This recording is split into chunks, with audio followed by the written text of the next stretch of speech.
Hello and welcome everyone to today's webinar. It's the NBN, What You Need to Know Now, and brought to you by HSBC.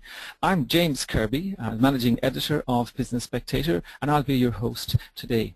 Now, while we're waiting for the last few people to file in, I'll just run through some quick housekeeping. First, to keep the note-taking to a minimum and the interaction to a maximum, we'll be providing you with a link tomorrow to this recording. Speaking of interaction, please take the opportunity throughout the webinar to write the panelists a question by using the control panel on the right-hand side of your screen. As always, we'll do our best to answer all the questions you ask in the coming 45 minutes or so, but it may not be possible to respond to each and every one in the session, so apologies up front for that. Well, we've certainly picked our timing on the NBN webinar. In fact, of course, this issue has been front page news for more than a year, but it is reaching something of a crescendo this week, and we will expect to see final details of both some of the key aspects of the rollout in the coming days and the relationship, if you like, the long-term relationship, the formal relationship that will exist between Telstra and the NBN, which is something of great interest, not just to Telstra's very large shareholder base, but to everybody in this business. And speaking of people in this business, we're going to introduce to you now the panelists that we have today. We have, first of all, Malcolm Alder, and Malcolm is a partner digital economy at KPMG. We have David Havyatt, who is a telecommunications regulatory consultant and quite an active blogger, and Business Spectator's own political commentator, Rob Burgess. Now, all these gentlemen are quite au fait with the NBN and the doings around it, and I can see questions rolling in on the screen already. But first of all, we're going to have two short presentations on just to give you some context about the NBN and help you formulate your questions. We're going to begin with David Havyatt. David, if you'd like to commence your slide presentation, please. Thank you. Thank you, James. Welcome, everybody. I'm going to just cover briefly two short pieces, basically who's won what and who's who in the zoo. So we'll start by looking at the next slide on the tender processes of NBN Co. NBN Co is going through a very standard, tender process. It has all the appearance of a transparent government tender process. They're issuing requests for capability statements and RFPs, though, as is quite common, some of those RCSs are resulting in closed tender processes. They're not formally part of the government tender process, but anyone who's actually interested in what all the governance arrangements for NBN Co are, NBN Co Chair Chris Harrison-Young gave a detailed presentation to an AICD lunch just a few weeks ago, and the details are there. If we go to the next slide, we'll see what tenders have thus far been awarded. If we go to the next slide. Danny. This is a list of the biggest tenders that have been awarded. The real ones over the last few days, of course, have been the Silcar deal for the construction work, and that's a contract that only actually covers 40% of the bill. But as you can see, it's potentially a $1 billion contract in its own right. This was the interesting contract which followed the cancellation of a tender process. And really comes down to one of the difficulties of running a tender process where what you're trying to do is to negotiate how to manage risk. The second biggie has been the deal with Ericsson to build and operate the TD-LTE network for the fixed wireless networks. And then we've got a whole host of other bits and pieces covering the Fujitsu Greenfields contract, the interim satellite solutions, and the biggie down the bottom there of $1.6 billion on optical products. It's quite an extensive list of tenders that have been awarded thus far, and as you can see, many of them are $1 billion contracts. So who's making all these decisions at NBN Co? If we look at the next slide, there's three slides I'm going to do about who's who at NBN Co, and the first is a quick look at the board. We don't pay a lot of attention to boards sometimes, and probably we need to do so more often. The interesting observation about the board is that whilst it's a very experienced and competent board, the NBN itself is a huge construction job. The vast bulk of the money is about building a network, and it's about being a telco. And it's an interesting mix on the board because it seems to be a group of people who'd be very good at doing the deal making and helping work through the negotiation of the Telstra deal. But apart from one person, there's not actually anyone there who's spent their lives building stuff. So of course that's a board. So what's the management team? If we start at the chiefs, Danny, if we move on.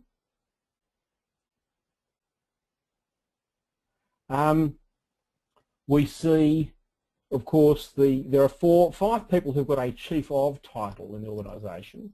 Of course, Mike Quigley is now well known to everyone in Australia, having been had his career at Alcatel-Lucent well discussed. Ditto the CFO. Interesting fact about the CFO is that prior to his Alcatel-Lucent times, he had a background in finance, the finance bureaucracy in France. So presumably gets on very well with his shareholder departments. The next interesting one is Kevin Brown, who started out as head of HR and has since morphed into a head of corporate services and chief human resources officer. And he's a huge responsibility covering legal, government relations, regulatory quality and facilities, but the real biggie there is procurement. And all the big procurement contracts have been announced by Brown in NBN Co. outside of Mike Quigley. My suggestion would be it's Kevin Brown. Then you've got this Chief Technology Officer, Gary McLaren, doing the scoping of technology requirements. And interestingly, there's a CIO, but the CIO doesn't actually report into Quigley. The rest of the team that reports direct to Quigley is called the heads of, and they're on the next slide. And you've got 5 heads, each of whom are covering interesting pieces. Steve Christian is still shown as head of network operations on their website, but I note that more recently he's been referred to as head of operations in the announcement of the Fujitsu desktop deal today. Tim Smealy has been up to his eyeballs in negotiating the Telstra deal, and the construction head is still an acting job given the departure of Patrick Flanagan during the contract side. The number of general managers and principals who report into these people seems to be growing by the day, and it's an extremely hard organisation to keep your finger on. But if you're trying to find your way through NBN Co, basically your short answer are, if you want to be in procurement, make sure you know Kevin Brown, and if you really want to find the rest of it, I would suggest you focus on a head of. That's my brief, quick who's who in the zoo, and I'll pass back to James. Thank you very much, David. That actually is fascinating, and I do believe that some of these people, a majority of these people at the very top level, will be household names. I think they'll be better known than the heads of our major banks or indeed Telstra itself, because they have such a crucial role coming up, and of course highly favoured in terms of getting phone calls through to some of these, particularly the head of procurement. So let's move along, and Malcolm, I know you're ready to go and you want to give a short presentation of similar fashion. So let's hear from Malcolm Alder, partner at Digital Economy at KPMG. Malcolm, the floor is yours. Thank you, James. If we scoot straight to the next slide. I suspect most people on the call would know that KPMG and McKinsey did the implementation study on the NBN a year ago. In fact, that was a year ago last month that became a public document. So just at a high level, if we just quickly look at the things that have changed in the year since that time, coverage of premises using fibre has pushed out from 90 to 93%. The build time frame is now settled on 10 years, and bearing in mind the 8 years was the government's policy position when it announced the NBN fibre to the premises policy. The build cost has reduced from 43 to 36 billion. At that time there was a neutral build prioritisation, obviously independence following the last election, so there is now regional prioritisation, although it remains to be seen exactly what that means in practice as time rolls out. 12 megabits, of course, was always the minimum mandated speed. NBN Co has chosen that will be the base speed. Of course, you can buy much higher capacity services from them above that.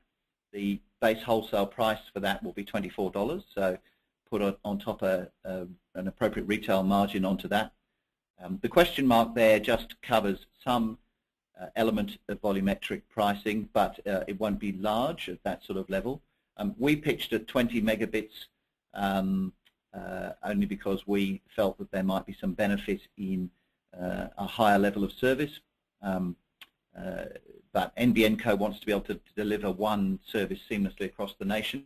Of course, at the time we did our implementation study, there was no Telstra deal on the table and there was no enabling legislation, and that does make a range of differences in the assumptions that we used, particularly around construction techniques of trenching and overhead fibring, which did have some significant cost impact, and you can see that being reflected above. So if we move along from there, I'll be quite quick on this next slide. It's really a snapshot of where things are at today, reinforces a number of things that David has talked to. NBN Co is quite a substantial sized organisation now, around about 800 staff, obviously a lot more people in terms of contractors. It has released a corporate plan which is available for everyone to see on their website, and that's had a favourable review from Greenhill Caliburn on behalf of the government. Of course, there are first and second release sites now. There was a launch by the Prime Minister about a month ago now. There's an interim satellite solution from the 1st of July. There's a whole bunch of activity in greenfield sites. There's been identification of the towns to receive fibre, etc., etc. So there's a lot of momentum already up and running. There is a lot of on-the-ground industry engagement going along around the sorts of practical things that are required between NBN Co and the retail service providers. And that's the third thing I'm just going to talk to quickly if we move to the final slide. If we think about the retail environment as it will emerge, let's remind ourselves, of course, NBN Co will be a wholesale-only provider. So I think about two broad dimensions of the sorts of retailers that we could see, and please don't read too much into the names on this slide, it's illustrative only, but I look at it on two dimensions from people who are established in the market, obviously the existing ISPs, and potential new entrants who might think about entering this market, and then the second dimension being large and small players. And they'll be within these quadrants. So if you sit in that top left quadrant, obviously the existing major players, they will be thinking about market strategy, product construct, pricing plans, channels to market, crucially, of course, customer retention and customer acquisition as there's migration and movement of customers. So that's all for them about execution, really. In the bottom left-hand corner, the smaller ISPs, there's obviously been a lot of consolidation in the ISP market over the last 2 to 3 years, but there remains a large number of fairly small ISPs. So the questions for them will be, do we still have a sustainable business model? If we do we expand our footprint? Do we stay where we are? If we have something that's clustered around communities, how do we deal with the fact that those communities will have significantly different periods as to when they go on to the NBN, and how do we deal with that? So different executional challenges, I think. If we look to the top right, there's a whole range of people from different areas who might seek to enter this market. And the challenges for them will be, well, what's their motivation for doing this? Do we have the brand permission to move into this space? If we think we do, what are the capabilities that we'd need to become a retail service provider? And are we realistically able to develop those, or can we source them from third parties? If we do enter the market, do we do it on our own? Do we do it in joint venture? And what sort of timing might we look at? Would we go early, or might we see how this unfolds for 2 or 3 years before we make a final call on that? And if we look to the bottom right, this is areas of organisations that may well be smaller, that have quite niche services to offer, that probably don't sustain becoming a retailer in your own right, but could be part of a very attractive proposition if they get bundled up with a group of services. So if I go to somebody who can provide me with home security, healthcare services, education, specialist language, etc., the sorts of things I've got here, who might be capable of packaging those up and taking them to the market? That's what that lighter green circle indicates. So that's a very quick snapshot of some of the thoughts around how the retail provider landscape might emerge. And with that, back to you, James. Thank you, Malcolm.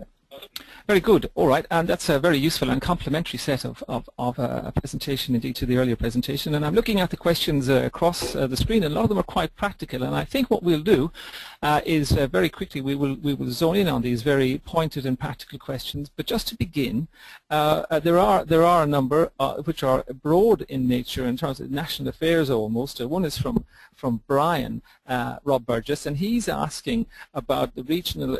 I think he's come in twice actually, and asked about, first of all, where do we stand now in terms of the promise to remote and regional areas for the NBN? And he also asks, perhaps mischievously, is there any link between the marginal seats politically and the areas that are highlighted or signalled to go first in the remote regions? Rob, is there any political dimension to that rollout plan, or has that been highlighted so far?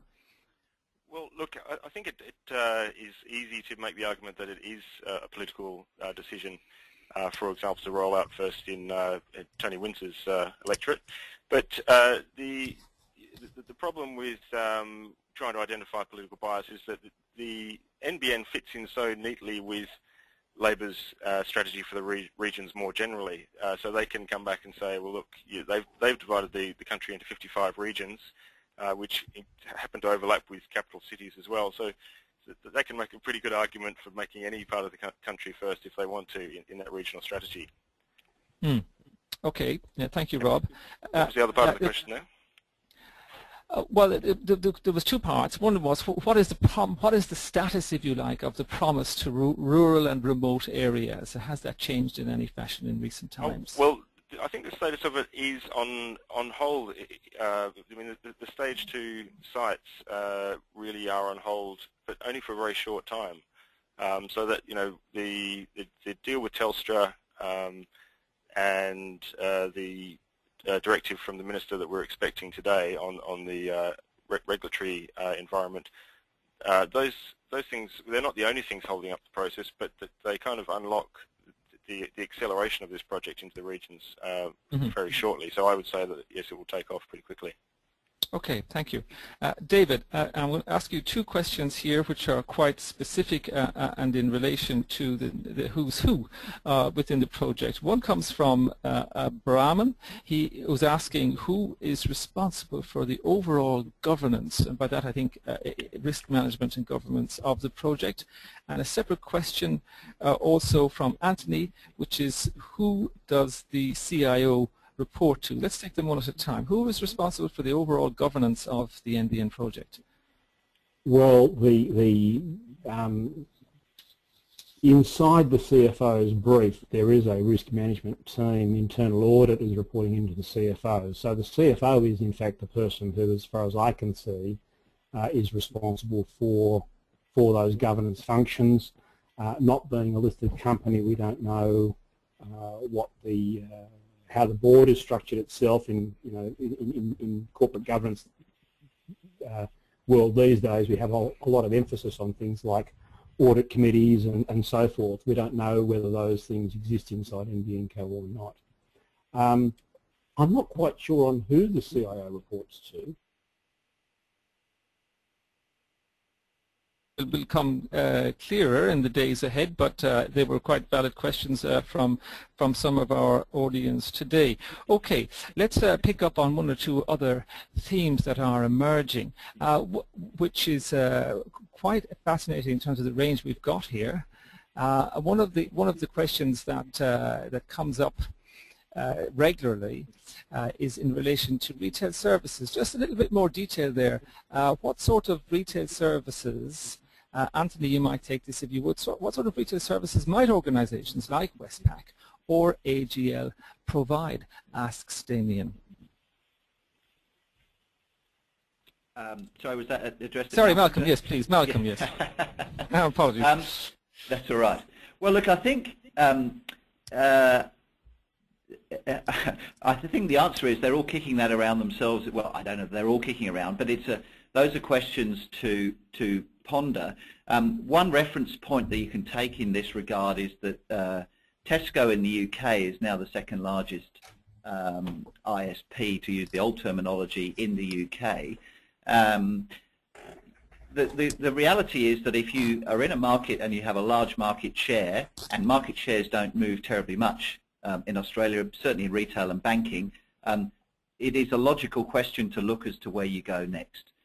It is quite, so the areas that you might think about will depend somewhat on how comfortable you are going outside your pure core business. So might they choose to go into content, for example?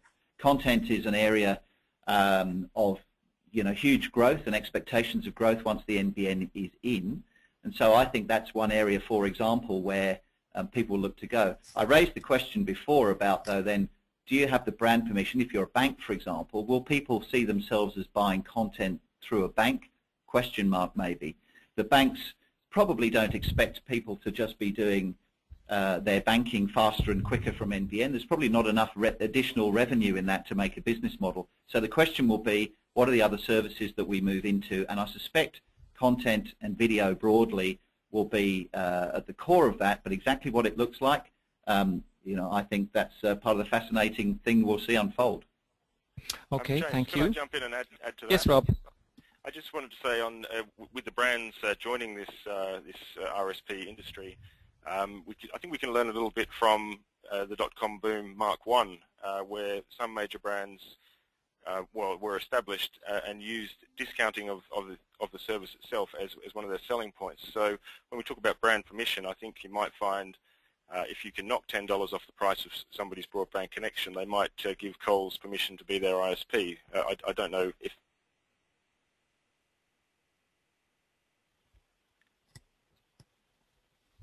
Okay.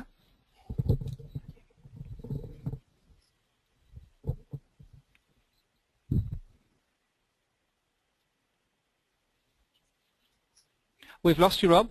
Yeah, I'm still here. I thought we'd lost you. Oh, sorry, very good. Sorry, yes. Okay, just to pick up on that, if I could, a practical question actually, but it is on the screen since the start, and we have to bear in mind the nature of the audience we have here, which can be both general and specific. Maybe, David, if you would pick this up for us. Someone has asked, and Rob just used some of the acronyms there, and of course the NBN story is littered with acronyms, some of them new. So Gish asks, what do the acronyms RFP and RCS stand for, please? Maybe, David, you might pick that up for us. Sorry, that's request for proposal and request for capability statement. So it's just two parts of a tendering process. But I understand the concern about acronyms, and I apologise.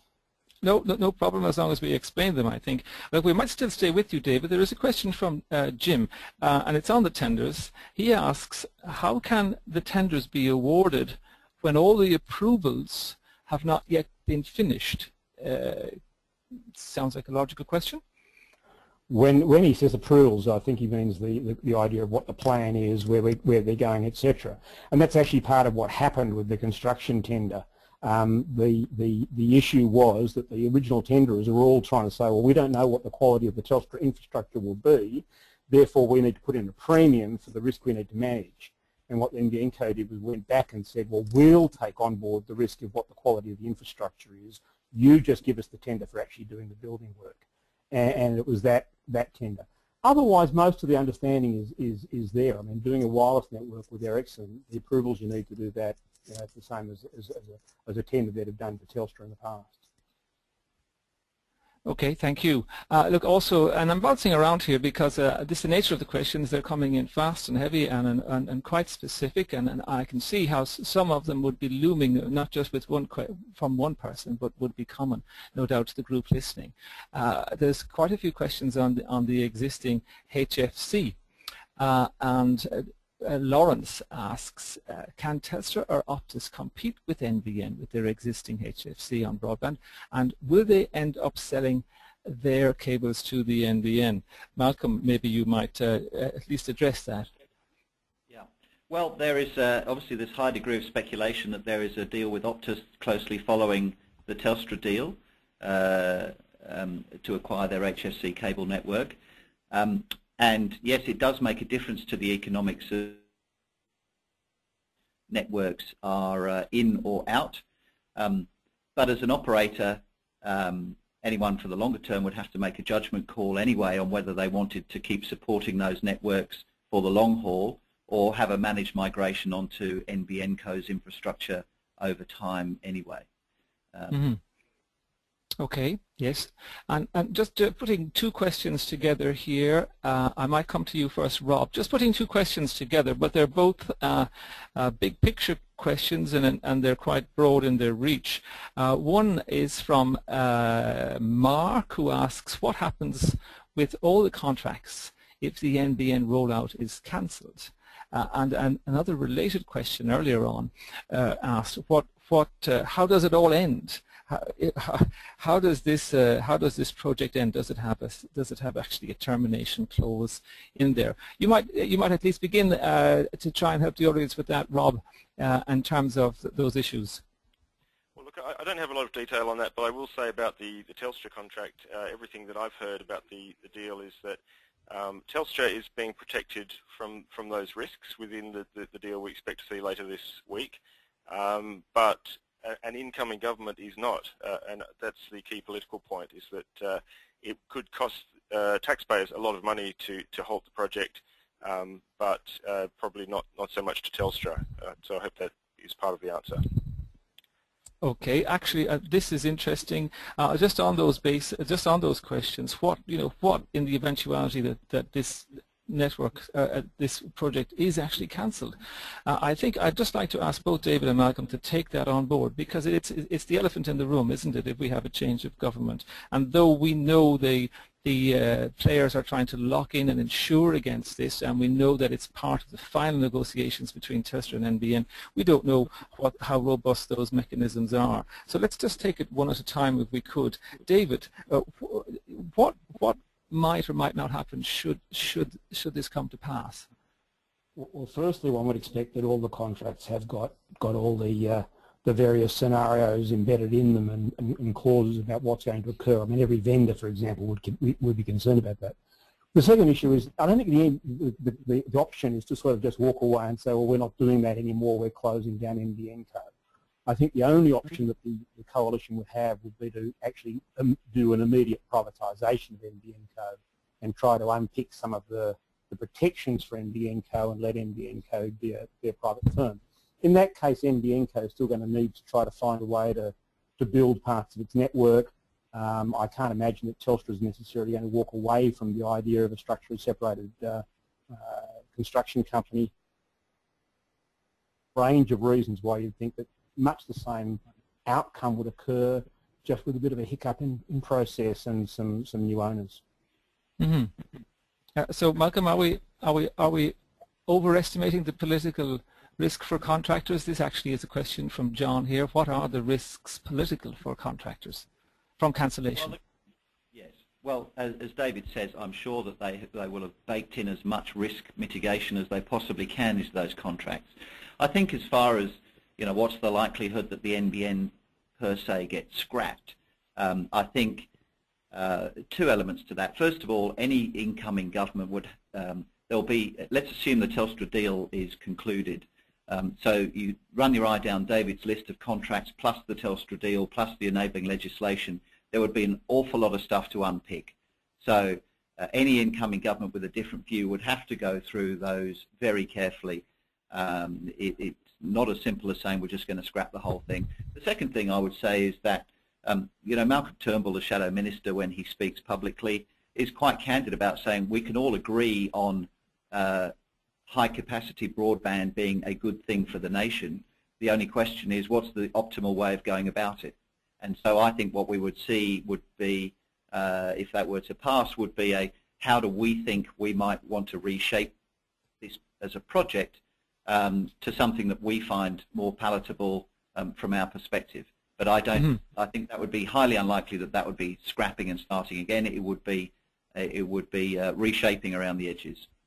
Okay, well, let's move on now from that sort of theme and take up some of the other issues that I see forming from the questions. Rob Burgess, there's a question from David, who says, given the NBN's effective monopoly on infrastructure build, what incentives exist to ensure that the build-out will remain state-of-the-art and cost-effective over the 10-year build time? Very good question, really, because hovering over all this, of course, is the sheer pace and speed of the communications architecture, if you like, communications speed. Some people say 100 megabits per second will be more than enough. Some say we'll never need it. But Rob, just to come in on this one, what is there incentives for the project over the decade to keep up to date as such? Have you seen anything to that effect? Look, I haven't seen anything that would ensure this will be built as efficiently as if Telstra was doing it, for example. But I think one of the political points here is that saying to the electorate, we are going to give you an efficient wholesale service may result in lower prices than somebody building it more cheaply and then marking up the wholesale aggressively. So, yeah, look, my gut feeling is that it will be built more expensively than the private sector would do it. I'm not. I don't want to criticise Mike Quigley and his team, but some of the sort of cutthroat commercial instincts may not be there. But the sell to the nation will be, well, look, it might cost a little bit more to build, but we'll ensure that there's no massive markup. And I think that's probably the key is the markup on it when it's sold to the RSPs. Mm-hmm. Okay. Malcolm, over to you with a question from Dom. Very simple question, the simplest question we've had all morning. Will Foxtel and Austar go on fibre? Gosh, I don't know the long-term answer to that question. I mean, the same. You could pose the same question of any large-scale content provider over time. I think in the long run, it's the logical choice for someone delivering high-capacity video, but I suspect timing is more of a question. There are some issues with Foxtel specifically, I believe, around existing contract durations. So there are some practical elements as well as just ones to do with, technology choice. Okay. I'd like to just quickly, if I could, Malcolm, just picking up on an earlier question and talking again about a specific commercial situation. Natasha has asked, could you just elaborate slightly on Tesco's business model in the UK and its harnessing, if you like, of broadband? Could you elaborate slightly as to how it's changed Tesco and what Tesco is in the British market?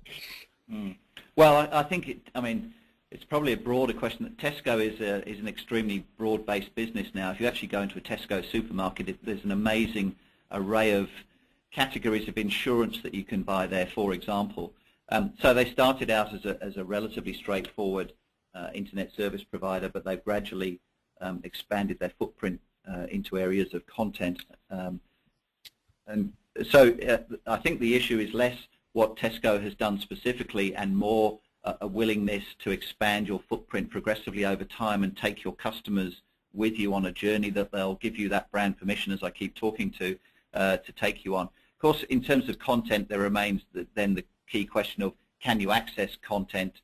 Because, obviously Hollywood content tends to be fairly tightly tied up, and if it's not coming from there, are you going to get into the realm of creating and investing in content? But those are the sorts of questions that would be relevant to ask here over time. And just on market share, if I could, David, a question from John. What market share, and I doubt you'll be able to answer this perfectly, but let's have an attempt at least. What market share will the NBN have of the internet market once fully deployed? And John also asks, how will the wireless market integrate, if at all? Good question, I know, but you might at least cover off the basis there. What market share would the NBN have? Well, huge question. It would appear that all the fixed line market internet will be travelling over NBN Co's network. It personally will have no market share because it's not selling direct to customers. How much of traffic will flow over wireless versus the NBN? Look, this is a highly contentious area, and there's different people quoting different exercises. I tend to believe the NBN Co's assessment that 70% of all households will be connected to the NBN for broadband. That's quite a reasonable assumption. that allows for the number of households that are also actually vacant in one time. The issue is that people like high speed all the time. You can't do high speed on wireless all the time. The issue is going to be how you integrate your high speed on the broadband and your high speed on the wireless. So it is a complementary service, and actually it's the reason why Telstra and Optus are still best placed, because they'll be able to do a better job of integrating fixed and wireless. Okay, I have a question for, I think this one's for you, Rob Burgess. It's an issue I know close to your heart because you've written on this regularly, and we've also had some contributions from external players like Malcolm Turnbull on this same issue at Business Spectator during the last few days. Jim asks, which other countries have embarked on a project as ambitious as this? Rob. In terms of cost, I think I'd have to say no countries have embarked on anything as ambitious as this. That is probably the key sticking point with the coalition. That is just simply the cost. I mean, I've detailed some of the projects in the UK, and not for some time. I mean, most of this debate was around the time of the election last year, but the prices that we were reporting then were sort of maybe in the order of about a quarter of the price per capita for, say, a 40 megabits per second fibre to the curb project in the UK. Now that was a fairly compelling case at the time of the election, and I wrote very favourably about that. But subsequent to that, I was convinced by a number of networking experts that it wasn't pure speed that mattered. What we were looking for was a robust, reliable, that changed the relationship utterly with the end user. So we don't think about it from a business point of view to start with. You start to think from the user experience and say, is it going to work every single time? And if you have suddenly a new relationship with your customer where it works every single time reliably, then you've changed the nature of that relationship. I think that's the key. So yes, we have the Ferrari version of high-speed internet in this country. The Ferrari version. Well, hopefully so. Sorry. Yes, you wanted to come in there. David here. Look, it's just a piece about because it was also asking this question about whether it would be the most efficient and technological upgrades for the NBN in the future. Firstly, there's no evidence that Telstra is any more efficient or less efficient than NBN Co, or more efficient now it's been privatised than it was in government ownership. But the really important thing to focus on is that this GPON network is upgradable beyond 100 megabits per second to a gig, and the infrastructure is a 30 to 40 year project. So all these people who are going around and spending money on getting themselves to 40 megabits on technology that's going to hit that is not going to go any faster are just deferring an expenditure. They're not actually saving money. Mm-hmm. That's the really big part about the decision that's been made here. We are not going to the intermediate stage. Everyone is eventually going to have to build fibre to the home. Okay. One question, Malcolm. You may find this interesting, though. Again, don't know how comfortable you'll be in answering it. But you were very much across the logistics and the fine details here. I have a question from Michelle. She says, given how heated it became, how much information do you think will be released to the public regarding the tender construction process and the deciding factors which gave Sidcar the contract recently? And I might just add to that, if I could, in terms of the information to be released. I've seen different reports about FOI access to the NBN, and that it is or it isn't under the FOI legislation. I gather it is. So would you take that in two parts, if you could? First of all, how much information do you think we'll get, and what is the exact status of FOI in relation to NBN, if you can, Malcolm? Yeah, well, short answer, James, is I can't. I'm no expert on FOI, so I don't know the answer to that one. I don't know if David may. And in terms of level of contract detail, look, again, I don't know, but it is that's a really challenging balance between, you know, a reasonable amount of disclosure when you're dealing with a project of this size with public money versus you know, reasonable commercial confidentiality when you have a private sector party on the other side. So look, I don't know the answer to that, and I suspect whatever comes out, some people will be satisfied and some won't. Yeah, they are covered by that. They have been added to the Freedom of Information Act coverage, but they are exempt from major commercial arrangements. So in fact, you can't FOI the Silcar contract. The issue is it's actually no different to a listed company. I mean, a listed company which is spending shareholders' money, you can't go and see the contract. NBN Co is a company that's spending shareholders' money. The shareholders don't get to see the detail. The governance process does rely upon the board, and the board making sure it's acting in the interests of the company. The question you then ask is the board the right people, and do the shareholders have confidence in the board? Okay, yes, that is reasonable enough. I suppose it will come down to the level of detail and how they define commercial arrangements, of course. Unfortunately, so far there has been there's been a poor track record here from the very top of the NBN in terms of disclosure, and that wasn't a good start. I might just, there's one last, we're running out of time. I've two last things I want to cover, but the last question I want to pick up is a terrific question from Peter.